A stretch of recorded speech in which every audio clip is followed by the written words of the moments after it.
Jack, Assalamualaikum. Balik lagi sama gue, Ilan Alkatiri, Persija Insight. Oke, kali ini gue mau coba mengobrak-abrik kekuatan dan kelemahan dari Persita Tangerang, calon lawan kita. Nanti gue akan tampilkan grafiknya di sini, gue akan coret-coret sesuai pemahaman gue. Jadi gue udah mengikuti course-nya di Persija. Jadi ada workshop dari Persija yang di situ belajar untuk menganalisa sebuah pertandingan. Gue udah ikut via Zoom dan keren banget pelajarannya, banyak pelajaran yang gue dapat, dan gue mungkin ilmu yang gue dapat sana akan gue tuangkan di sini. Tapi sebelumnya gue mau ngingetin kalian untuk sholat dulu. Setelah sholat baru gue nonton gue lagi. Gue akan upload ini kemungkinan di subuh menemani sahur kalian. Oke. Pertama kalinya Persija mengadakan nobar di bioskop. Ya salam, keren banget. Ini di Indonesia kayaknya baru pertama. Dulu pernah ada di Real Madrid, final Liga Champions kalau nggak salah, dia nobar itu supporternya di bioskop. Kali ini official Persija mengadakan nobar di bioskop. Gue insya Allah akan hadir ke sana di Pejaten Village kalau nggak salah lokasinya. Gue udah beli tiketnya dan gue nggak sabar nonton Persija di layar yang ya salam, gede bener. Oke, kita nanti gue coba akan ngevlog di sono. Gue akan tunjukkan keseruannya dan siapa aja yang hadir di sana. Mudah-mudahan gue sempat membuat videonya. Oke. Ini dia kontennya.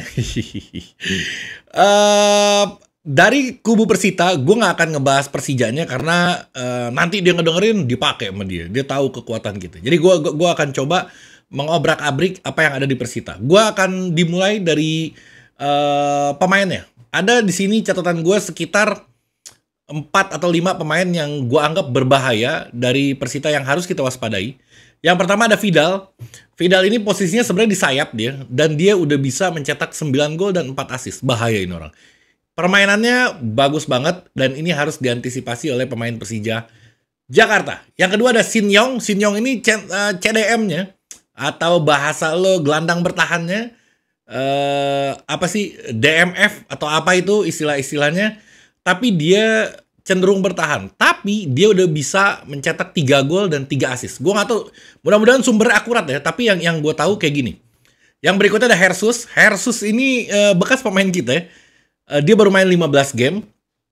Tapi gak ada yang bahaya. Dia gak ada assist, dia gak ada gol. Mainnya juga biasa-biasa aja. Jadi gak perlu diwaspadai. Tapi ini mempunyai nama besar. Karena gue kepincut sama nama dia karena dia pernah ada di Persija Jakarta. Yang berikutnya, Vergonzi. Ya salam, ini pemain dahsyat ini. 8 gol dan 7 assist, lo bayangin. 8 gol 7 assist, produktif banget ini orang. Tapi tipikal dia kayak striker kita, Kermencik. Dia tipikal yang menunggu bola. Dia nggak bawa bola dari tengah, dia nggak gocek, tapi dia bomber persis kayak Kermencik. Jadi golnya dia tergantung gelandangnya. Kalau gelandangnya ngumpannya bagus, dia bisa cetak gol. Karena kalau dikasih peluang, dia nyetak gol. Tapi kalau gelandangnya nggak bagus, dia nggak bisa nyetak gol. Persis kayak striker kita, Kermencik. Gaya-gaya main begitu. Tapi dia berusaha mundur ke bawah untuk ngambil bola, tapi bukan buat di dribble, tapi buat passing ke, makanya asisnya banyak banget, sekitar 7. Yang berikutnya,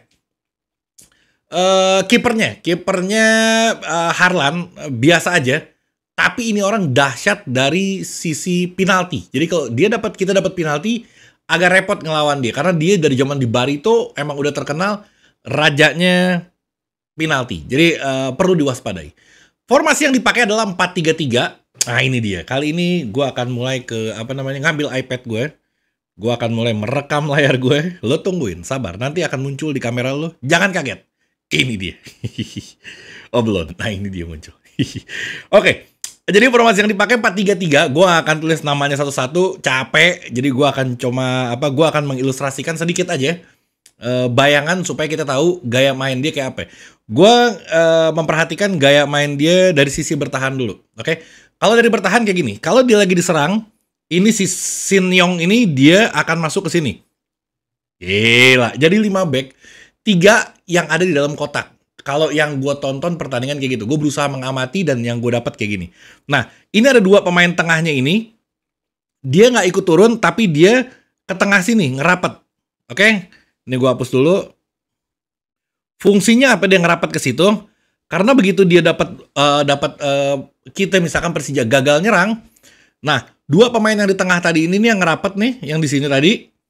Itu yang nyambut bolanya nanti. Siapa yang dapat bola? Contoh, misalkan yang dapat bolanya yang kanan, Yang kiri ngibrit langsung. Dia entah dia lari ke sini atau dia lari ke tengah sini jadi playmakernya. Tapi gaya-gaya mainnya kayak gitu. Beberapa kali gue ngelihat setiap kemarin lawan Persik gue tonton, setiap Persik gagal nyerang selalu dapatnya bolanya ke tengah, ya nggak?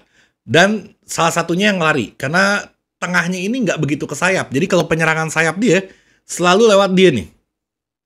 Selalu. Dan dia si namanya Toha, Toha kalau nggak salah namanya, udah bisa nyetak 3 assist. Jadi memang gaya nyerangnya dia memang dari si Toha. Itu sedikit aja gue tampilin ke situ.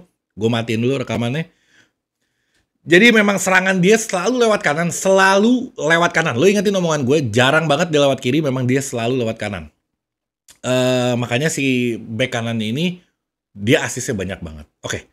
Ke gaya berikutnya, ke pembahasan berikutnya, gaya main dia. Gaya main dia ini yang gue perhatiin di 2 pertandingan terakhir, dia pressing di menit awal. Agak repot ketika kita di pressing sama satu tim yang masih fit. Jadi memang gaya dia tuh nge-pressing di menit awal. Repot kalau Persija pakai gaya main biasanya yang main ball posisi, dan bahaya banget jika passing-passing di dalam wilayah kita ketika dia main pressing dapat bola itu jadi peluang buat dia. Jadi kalau gue boleh berpendapat sebagai orang awam pecinta sepak bola, ya salah. Gue menyarankan untuk bermain long ball. Oke, lewatin tengah langsung ke depan, gantung pemain cepatnya. Repot ya kita nggak ada Rico di situ. Harusnya ada Rico. Tapi mungkin siapa ya? Frankie atau Osvaldo Hai atau siapa yang bisa digantung. Jadi kalau kita lagi di pressing di menit awal, kita jangan lawan pakai bola posisi karena dia lagi seger-segernya nge-pressing kita harus tendang ke depan long ball supaya dia otomatis bakal sedikit pemain di wilayah dia karena pemain dia pressnya sampai ke wilayah kita gitu. Jadi itu yang paling efektif menurut gue kayak gitu. Mudah-mudahan dilakukan kayak gitu. Jadi kalau misalkan lo ngelihat Persija menit-menit awal dia main long ball, tuh gara-gara gue berarti. Oke, terus apa lagi? Oke, ada yang menarik kayak gini. Siapa namanya backnya kalau nggak salah ya, si Gusenov sama Vidal ini harusnya dia kemarin tuh akumulasi kartu, harusnya dia nggak main. Tapi ternyata pas gue lihat beritanya itu pertandingan tunda ternyata lawan Persik. Jadi dia masih bisa main karena dia akumulasinya setelah pertandingan tunda. Jadi dia bisa main. Berarti ketika ngelawan kita harusnya ini 2 pemain ini nggak ada. Gusenov sama Vidal. Harusnya nggak ada. Kalau nggak ada Vidal kita faedah. Kita untung kalau Vidal nggak main. Harusnya sih dia absen nanti ketika lawan Persija Jakarta. Oke.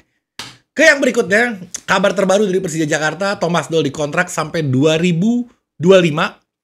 Ada Rico Simanjuntak dan Andre Tani yang diperpanjang juga kontraknya sampai ke 2026. Ada 4 pemain muda kita yang kemarin isunya kencang banget. Ada Firza Andika, Reski Fandi, Doni Tripamuka sama Ferrari.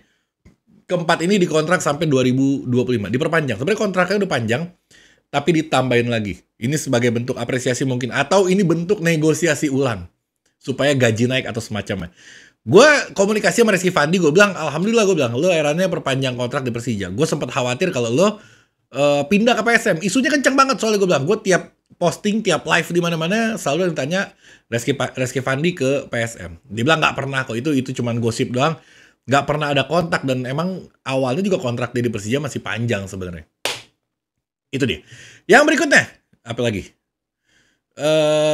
Rumor. Banyak yang pengen dibahas rumor. Kayak banyak yang mention gue Rossi. Gue nggak begitu notice ya. Rossi ini gue nggak begitu perhatikan.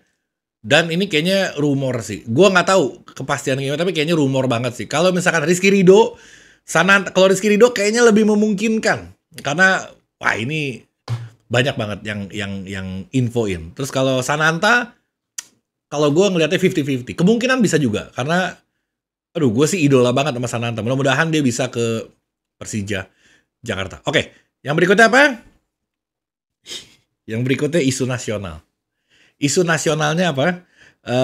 Katanya kemarin FIFA udah menunjuk Peru untuk jadi tuan rumah Piala Dunia ngegantiin Indonesia. Tapi gue nggak yakin itu. Kenapa? Karena nggak gampang suatu negara bisa langsung bikin turnamen sekelas Piala Dunia hanya dalam waktu 2 bulan ini. Nggak masuk di akal gue. Jadi kayaknya itu cuman gosip. Bahkan ada informasi kalau tim dari FIFA pun masih ada di Indonesia. Dia masih inspeksi lapangan, dia masih verifikasi stadion, dia masih segala macem, dan dia masih ada di Indonesia. Jadi kayaknya tetap terlaksana untuk Piala Dunia di Indonesia. Nggak akan di Argentina, nggak akan di Peru. Kayaknya sih, soalnya nggak mungkin lo bisa ngelaksanain Piala Dunia. Kita rencananya panjang banget, kita bertahun-tahun. Masa dia cuma 2 bulan bisa ngelaksanain Piala Dunia? Nggak masuk di akal gue. Mudah-mudahan itu nggak terjadi. Yang terakhir, isu yang sangat sensitif, penolakan aduh, penolakan Israel ke Indonesia. Kalau gue udah sampaikan di TikTok, gue posting, di Instagram pribadi gue udah gue posting pendapat gue. Di sini gue akan singgung sekali lagi. Kalau gue ngelihatnya gini, kayak pelan-pelan gue sampaikan ya. Dan jangan jadi polemik. Lo punya pendapat, gue punya pendapat, semua orang punya pendapat. Bebas-bebas aja. Jangan menghukumi satu sama lain. Gue mengutarakan apa pendapat gue. Mudah-mudahan ada yang terwakili di sini. Kalau gue ngeliatnya gini, kita harus lebih dewasa ngelihat kasus ini. Kenapa dewasanya? Dan kita harus melihat mana yang banyak manfaat dan mana yang banyak mudorot. Oke? Sekarang gini, jeleknya kalimatnya gini. Kalau misalkan ada penolakan ke Israel, di Palestina pun nggak akan ada efek apa-apa gitu. Nggak terus jadi nggak diserang, nggak terus jadi merdeka gitu. Kenapa gue ngomong kayak gitu? Karena ini ada sisi negatifnya untuk kita gitu. Kita melarang, tapi negatifnya untuk kita. Sedangkan Israel nanti tetap main di Piala Dunia, Palestina tetap main di Piala Asia. Kemungkinan besar kita nggak bisa main sama sekali karena kita di-ban sama FIFA. Oke, itu yang poin yang pertama. Kalau kita di-ban sama FIFA, yang tadinya kita berjuang untuk negara lain, tiba-tiba kita hanya jadi penonton. Nggak ada artinya. Maksud gue kayak gitu. Terus, mudorotnya banyak ke kubu Indonesia. Kenapa? Karena gini, kalau di-ban, lu bayangin pemain bola, pelatih, wasit, officialnya, pemain muda yang dagang ketika ke stadion, banyak banget. Angkutan umum yang dipakai, ini akan kehilangan mata pencahariannya. Ngerti gak? Gue ngitung mungkin ya, ratusan ribu orang yang terlibat di sepak bola ini akan kehilangan mata pencahariannya. Maksud gue, nggak jadi kenapa-kenapa juga. Nggak jadi super dahsyat ketika misalkan dia datang ke sini. Oke? Nggak yang terus jadi, wah gitu. Nggak. Daripada kita beresiko, warga kita kehilangan pekerjaannya, lebih baik ya nggak apa-apa dia datang. Toh yang datang ke sini pun bukan tentaranya, yang datang ke sini pemain bolanya. Ini pemikiran gue ya. Kenapa gue bisa mikir kayak gitu? Karena Nabi Muhammad mencontohkan. Nabi Muhammad juga berdagang dengan orang Yahudi. Bahkan Nabi Muhammad pernah menangis. Ini gue infoin. Nabi Muhammad pernah menangis ketika ngelihat orang Yahudi meninggal, padahal dia belum masuk Islam. Nabi Muhammad menyesali karena Nabi Muhammad mungkin kesian sama dia. Jadi hidup berdampingan dia orang, nggak ada masalah, nggak ada yang gimana gitu. Nah, kalau misalkan dia nyerang, yang nyerang itu kan pemerintahnya.